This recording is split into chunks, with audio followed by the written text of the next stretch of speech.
Assalamualaikum students, welcome to my channel Education Planet, and today we will discuss about branches of chemistry, and today we will discuss about next branch of chemistry, that is industrial chemistry. ठीक है,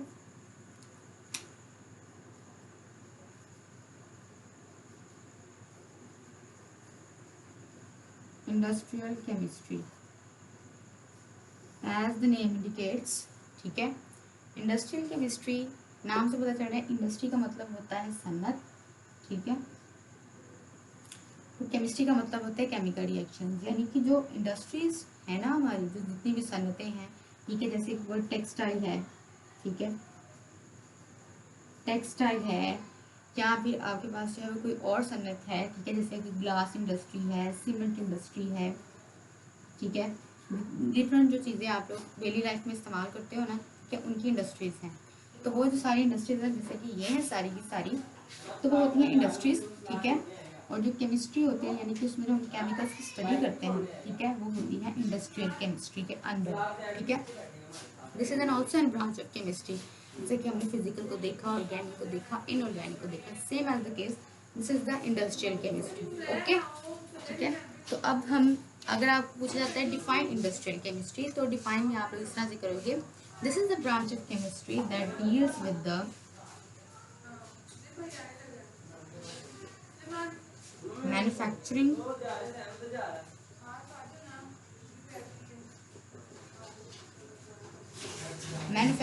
of chemical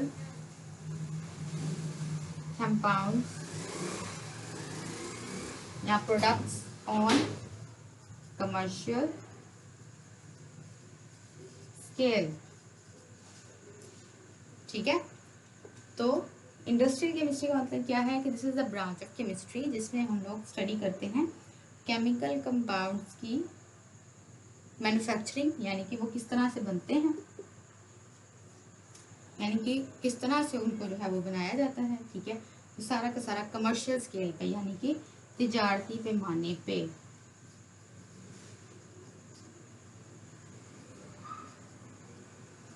ठीक है, तिजारती पैमाने पे किस तरह से जो आपके केमिकल कंपाउंड्स हैं उनको बनाया जाता है. ठीक है, तो किस तरह से उनकी मैन्युफैक्चरिंग होती है. ठीक है, और किस तरह से उनको जो है वो, तिजारती का मतलब ये होता है कि जब वो केमिकल्स बन जाते हैं ना, तो इंडस्ट्रियल लेवल पे उनका क्या यूज़ है. ठीक है, इस लिहाज से हम उनको प्रिपेयर करते हैं. ठीक है, जिस तरह से अभी से मैं आपको बता के दे रही हूँ, आपको आगे भी पता चलेगा कि जो सल्फ्यूरिक एसिड है ना, किसी भी कंट्री की जो है ना, यानी कि जो ग्रोथ है, जो जीडीपी है, वो डिपेंड करती है, यानी कि ग्रोथ रेट जो है वो, आप लोग जब बजट डिसाइड करते हो तो वो सारे के सारे देखते हैं कि इनकी इंडस्ट्रीज में सल्फ्यूरिक एसिड की प्रोडक्शन कितनी है. ठीक है, वो सारा ये देखते हैं. तो इसीलिए वो तजारती पैमाने पर बात करें कमर्शियल स्केल पे. ठीक है, तो सारे के सारे केमिकल्स जो मैन्युफैक्चरिंग किए जाते हैं वो कमर्शियल स्केल पे इसी ब्रांच के अंडर जो है वो किए जाते हैं. ठीक है, दैट इज़ इंडस्ट्रियल केमिस्ट्री. और हम लोग मज़ीद डिटेल में जो है केमिकल्स किस तरह से बनते हैं, उनकी मैन्युफैक्चरिंग का प्रोसेस क्या है, कौन सा तरीका होता है. ठीक है, जिस तरह से हर चीज़ का तरीका है, इस तरह से केमिकल्स बनाने का भी तरीका है. ठीक है, जिस तरह से आप लोग कॉमन एग्जाम्पल ले लें, जैसे कि आप लोग जो है वो घरों में कुकिंग करते हो. ठीक है, तो आपकी मम्मी जब भिंडियाँ पकाती हैं, ठीक है, तो उसके लिए भी एक पूरा प्रोसीजर है, यानी कि सबसे पहले सब्ज़ी को काटा जाए. ठीक है, फिर उसके लिए ये मसाला होना चाहिए, इतनी इतनी क्वांटिटी में होना चाहिए. वो सारा का सारा जो है वो एक प्रोसीजर है. ठीक है, और एंड प्रोडक्ट आपके पास क्या निकलता है, आपका जो प्रोडक्ट है, जो आप लोग खाना खाओगे वो आपको मिलता है. ऐसा ही है, सेम एज द केस हर केमिकल के बनने का भी एक तरीका है. ठीक है, उनके लिए भी आपको एक प्रोसीजर फॉलो करना होता है, कितनी कितनी क्वांटिटी में आपने क्या क्या चीज़ यूज़ करनी है, वो सारा इस ब्रांच के अंदर स्टडी किया जाता है. ठीक है, डेफिनेशन अगर आप पूछ जाती है तो आपने लिखा है this is a branch of chemistry that deals with the chemical compounds on commercial scale.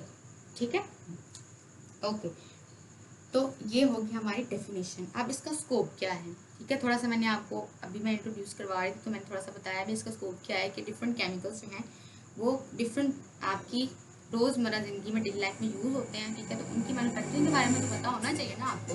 ठीक है, कि उनको किस तरह से बनाया जाता है. ठीक है, ताकि कल को जब आप लोग साइंस वगैरह में जाओ, ब्रांच में जाओ, या फिर साइंटिस्ट बनते हो, या फिर डिस्कवरीज करने का आप कोशिश करते हो, तो आपको ये नॉलेज जो है बहुत ज़्यादा हेल्पफुल होगा. ठीक है, स्कोप इसका ये है कि इसके लिए जो रॉ मटेरियल होता है ना डिफरेंट चीज़ों की मैन्युफैक्चरिंग के लिए, जैसे कि रॉ मटेरियल मतलब कि बेसिक चीज़ें, ठीक है, कि वो कौन कौन सी हैं जो आप लोग जो है वो केमिकल्स इस्तेमाल करते हो किसी भी प्रोसेस में। तो वो ये हैं, ऑक्सीजन है, ठीक है, क्लोरीन है, उसके अलावा नाइट्रिक एसिड है, ठीक है, और उसके अलावा नाइट्रिक एसिड भी है, क्लोरीन है, ठीक है, सल्फ्यूरिक एसिड है, ठीक है, जैसे कि मैंने आपको बताया था, ठीक है। तो ये कुछ केमिकल्स हैं, ठीक है, जो रॉ मटेरियल के तौर पे यानी कि बेसिक केमिकल्स जो हैं ये यूज़ होते हैं इंडस्ट्रीज में, ठीक है।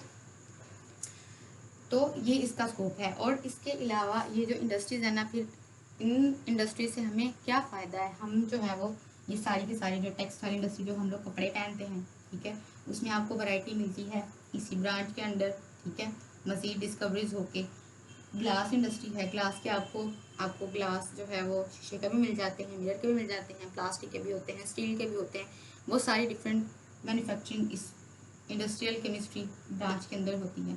सीमेंट वगैरह है अगर, ठीक है, तो सीमेंट जो है वो भी आप लोग को डिफरेंट तरह का सीमेंट, प्लास्टर ऑफ पेरिस है, ठीक है, उसके अलावा वाइट सीमेंट होता है, ग्रे सीमेंट होता है, कितनी तरह की सीमेंट की वैरायटी है, तो वो भी सारी आपको कहाँ से मिलती है, इंडस्ट्रियल केमिस्ट्री की अंडर, ठीक है। तो ये सारा आप लोग जो है इसमें स्टडी करते हो।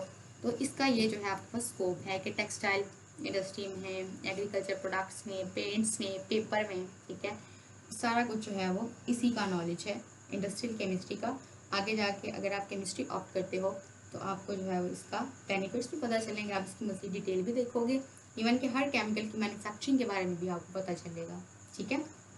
अभी के लिए जो है इतना इंट्रो इस ब्रांच का काफ़ी। अगर आपको पूछा जाता है शॉर्ट क्वेश्चन में, जो को पूछा भी जाता है कि सर इंडस्ट्रियल केमिस्ट्री की डेफिनेशन बता दें, डिफाइन इंडस्ट्रियल केमिस्ट्री, तो आपने डिफाइन जो है वो ये लिख देनी है, ठीक है। और अगर आपको इसका स्कोप पूछा जाता है कि what is the scope of biochemistry, तो फिर आपने कहना है कि ये बेसिक केमिकल्स जो है वो प्रोवाइड करती है, वो कौन कौन से हैं, oxygen, chlorine, nitric acid, sulphuric acid वगैरह, ठीक है। और क्या है कि इसमें जो आपकी इंडस्ट्रीज है, जैसे कि टेक्सटाइल इंडस्ट्री है, एग्रीकल्चर है, एग्रीकल्चर मतलब ज़राअत में डिफरेंट तरह के जो क्योंकि आपकी जो सॉइल है, ठीक है, अगर वो इतनी ज़्यादा बेटर नहीं है तो इस पर आपकी जो फील्ड है यानी कि जो आपकी यील्ड है वो आपको इतनी अच्छी ना मिले, यानी कि फसल आपकी इतनी आपको क्वांटिटी में ना मिले, तो उसके लिए फिर आप लोग क्या करते हो, आप सॉइल की प्रोडक्टिविटी को बढ़ाने की कोशिश करते हो। वह कैसे करते हो, आप डिफरेंट तरह के जो आपने फर्टिलाइज़र्स यूज़ करना शुरू कर दिए हैं फार्मर्स ने, वो इसीलिए किए हैं और वो इसीलिए बनाए गए हैं कि सॉइल की फर्टिलिटी को बढ़ाया जाए, ठीक है, यानी कि वो ज़्यादा से ज़्यादा जरखेज़ हो और जो उसके ऊपर प्रोडक्ट उसको मिल रही है, ठीक है, वो उसको ईजिली मिल जाए, ठीक है, और वो ज़्यादा क्वांटिटी में मिले, उसको भी फ़ायदा हो, ठीक है। इसीलिए एग्रीकल्चर में भी इसका यही रोल है।